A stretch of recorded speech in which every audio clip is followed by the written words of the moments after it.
ការងារគឺជាកញ្ចក់ឆ្លុះបញ្ចាំងពីអត្តចរិតរបស់មនុស្សតែខ្ញុំក៏ប្រាប់ថាមនុស្សស្អាតសង្ហាជារឿងដោយឡែក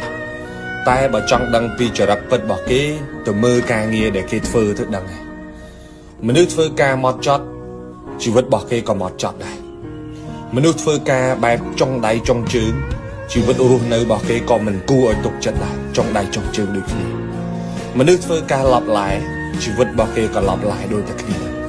និយាយទៅកិច្ចការមួយវាឆ្លុះបញ្ចាំងពីចរិតមនុស្ស70ទៅ80% ហើយជាមួយការងារ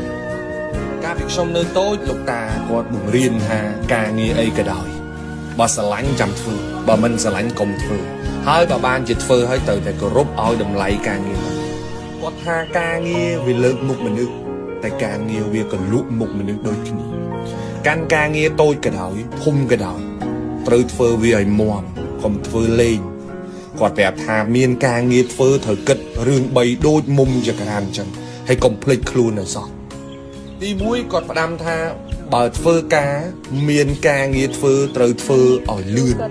កុំធ្វើសើកុំធ្វើមើក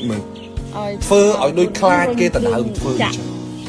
រៀនធ្វើការឲ្យលឿនឱកាសយើងមានច្រើនជាងអ្នកដទៃគេធ្វើបានមួយ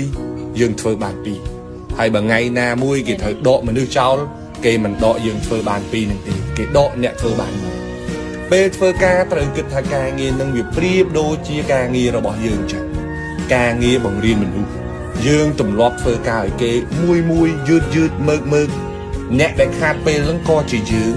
ហើយអ្នកបង្កើតទម្លាប់អាក្រក់នៃការធ្វើការហ្នឹងក៏ជាយើងដូចគ្នាហើយបើថ្ងៃណាមួយយើងចេញទៅរកស៊ីខ្លួនឯងអាបបពិសោធន៍ធ្វើការមើកមួយហ្នឹងគឺមានពេញខ្លួនតែម្ដង